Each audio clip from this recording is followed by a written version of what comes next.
Imagine creating an event so valuable that countries compete for the right to spend billions hosting it. An event so powerful that companies pay hundreds of millions just to put their logo next to it. An event watched by more people than almost anything else on the planet. Now imagine controlling that event. That's exactly what FIFA does. Every 4 years, the World Cup captures the attention of billions. For a few weeks, football becomes the center of the world. Streets fill with fans. Businesses stop. Entire nations celebrate, mourn, and unite around a single tournament. But while fans focus on the matches, another game is being played behind the scenes. A game involving television networks, global sponsors, governments, construction projects, media rights, and billions of dollars. At the center of that game sits FIFA, an organization founded in 1904 by just a handful of countries with a relatively simple mission: organize international football. More than a century later, FIFA has become something far bigger. Today, it oversees the world's most popular sport, represents more than 200 national football associations, and controls one of the most valuable sporting properties ever created. Officially, FIFA is a non-profit organization, yet it generates billions in revenue, holds billions in financial reserves, and exerts influence that extends far beyond the football pitch. Supporters argue that FIFA helped transform football into a truly global game, funding development programs and growing the sport in every corner of the world. Critics argue that the immense wealth and power concentrated within a single organization has created controversy, corruption scandals, and questions about who truly benefits from the world's game. So how did FIFA build this financial empire? Where does its money come from? How much does the World Cup actually generate? And where do those billions go once the tournament ends? This is the economy of FIFA. I'm Ahmed, and this is the Money Archives. To understand how FIFA became a financial powerhouse, you first have to understand something surprising.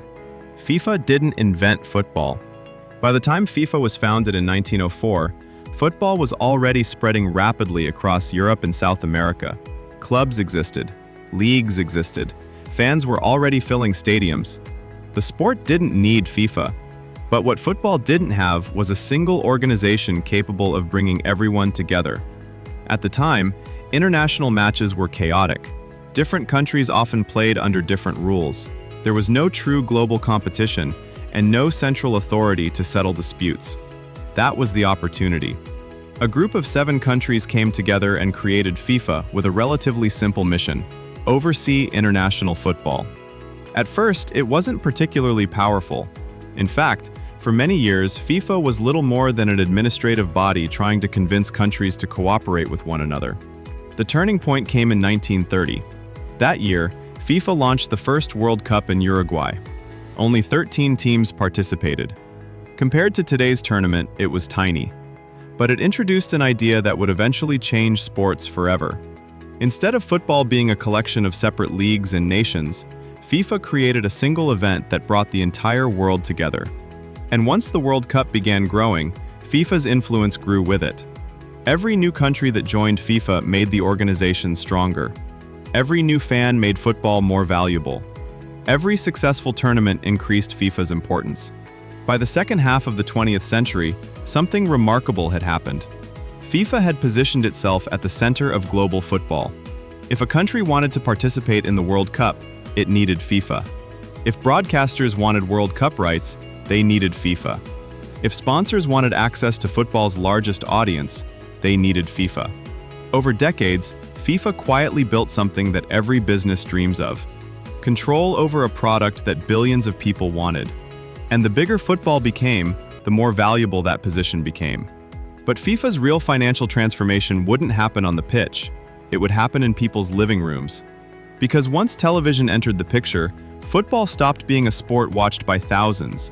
It became a sport watched by billions. For the first few decades of its existence, FIFA was influential, but it wasn't extraordinarily wealthy. The World Cup was growing in popularity, yet its reach was still limited by geography. If you wanted to experience the tournament, you usually had to be there in person, or rely on newspaper reports and radio broadcasts. Television changed that completely. As televisions became common in homes during the 1950s and 1960s, football suddenly had access to an audience far larger than any stadium could ever hold. A match being played in one country could now be watched by millions of people scattered across continents. For FIFA, this wasn't just a technological advancement. It was the discovery of an entirely new business model. The 1970 World Cup in Mexico became a major turning point.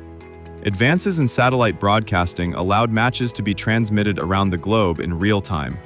For the first time, the World Cup truly felt like a worldwide event.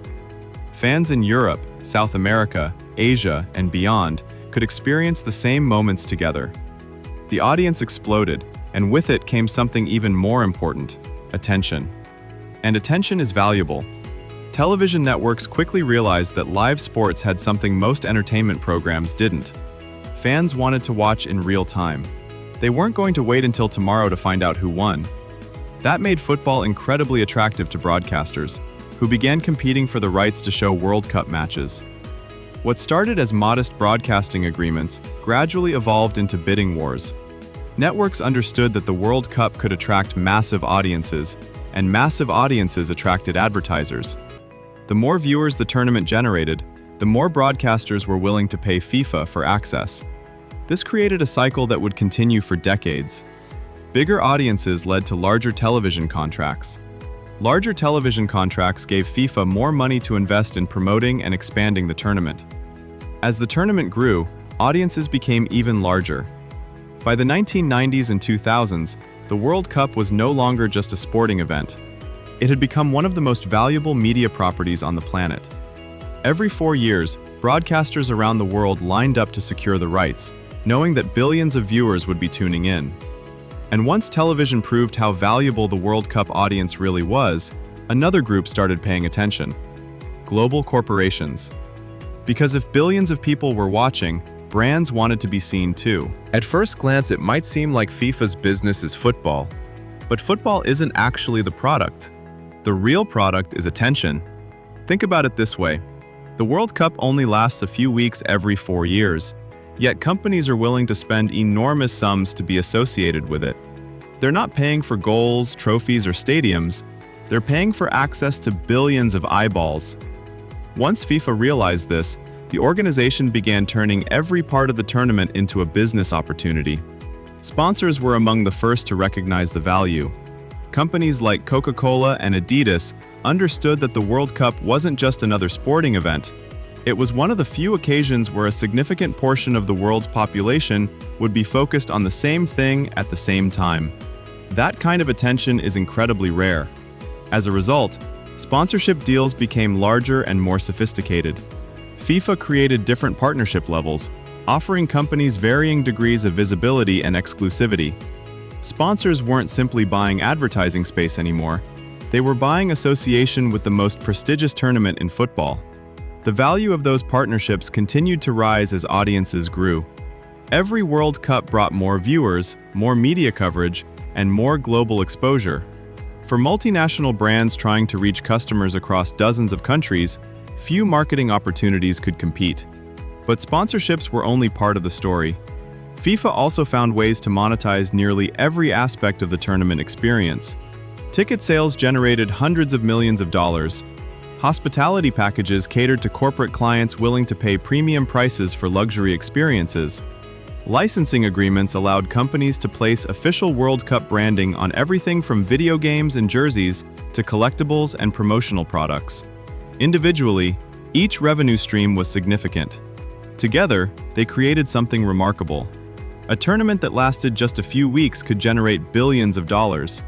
By the early 21st century, the World Cup had evolved far beyond a sporting competition. It had become a global commercial platform capable of generating revenue on a scale that few organizations could match. And that's when governments started paying attention. Because if FIFA was making billions from the World Cup, countries began asking a different question. How much money could they make by hosting it? For most countries, hosting the World Cup isn't really about football. It's about what football represents: national pride, global attention, tourism, investment, prestige. Winning the right to host the tournament is often treated as a historic achievement, which is why governments are willing to spend enormous amounts of money competing for it. On paper, the pitch is usually very attractive. Host nations are told that millions of visitors will arrive, businesses will benefit, infrastructure will improve, and the country will receive years of international exposure. The World Cup is presented not just as a sporting event, but as an economic opportunity, and sometimes those benefits are real. New airports get built, transportation systems are upgraded, cities receive investments that might otherwise take decades to approve. For a few weeks, the host nation becomes the center of global attention. But there's a catch. Hosting the World Cup has become incredibly expensive. Modern tournaments require world-class stadiums, transportation networks, hotels, security operations, and supporting infrastructure. The expectations grow with every tournament, and so do the costs. South Africa spent billions preparing for the 2010 World Cup. Brazil spent even more for 2014. Russia invested heavily in new stadiums and infrastructure for 2018. Then came Qatar. The 2022 World Cup became one of the most expensive sporting events ever organized. Estimates vary, but total spending associated with the tournament reached well into the hundreds of billions of dollars when infrastructure projects are included. For FIFA, however, the economics looked very different. While host nations assume much of the financial burden, FIFA collects the revenue generated by broadcasting rights, sponsorship agreements, licensing deals, and much of the commercial activity surrounding the tournament. In other words, the host country makes the investment, FIFA owns the event. That arrangement has made the World Cup one of the most profitable properties in global sports. Every new tournament attracts larger audiences, larger sponsorship contracts, and larger media deals. By the time the final match is played, FIFA has often generated billions in revenue, which raises an obvious question. If FIFA is making this much money from a single tournament, where does all of it actually go? And that's where the story starts to get complicated. By this point, it's easy to see how FIFA makes money. The World Cup attracts billions of viewers. Broadcasters pay for rights. Sponsors pay for exposure. Fans buy tickets and merchandise. Host nations invest heavily to stage the event. But what happens after the money arrives? FIFA argues that much of it is reinvested back into football. Through its development programs, the organization distributes funding to national associations around the world. That money helps build training facilities, improve infrastructure, support youth academies, and grow the sport in countries that otherwise might not have the resources to do so. And to be fair, some of these programs have had a significant impact. Football today is played and followed in more places than ever before. Nations that once had little presence on the international stage now regularly compete in major tournaments. FIFA would argue that this global growth is exactly what its financial model was designed to achieve. At the same time, FIFA also pays prize money to participating teams, funds its own operations, organizes international competitions, and maintains substantial financial reserves. Those reserves have grown into the billions of dollars over the years, giving FIFA an unusually strong financial position compared to many sports organizations. But as FIFA's wealth increased, so did the scrutiny. The question was never whether FIFA had money. The question was whether that money was always being managed responsibly. For decades, allegations of corruption followed the organization. Critics pointed to a lack of transparency, controversial decisions, and concerns about how major tournaments were awarded. Those concerns exploded into global headlines in 2015, when several FIFA officials were arrested as part of a sweeping corruption investigation that sent shockwaves through the sports world. Suddenly, the conversation around FIFA wasn't just about football anymore. It was about power. How much influence should one organization have over the world's most popular sport? Who benefits the most from the billions generated by the game? And who is responsible for making sure those billions are used appropriately? Despite the scandals, FIFA survived. The World Cup remained enormously popular. Broadcasters continued bidding for rights, sponsors continued signing contracts, fans continued watching. In many ways, that may be the most remarkable part of FIFA's story.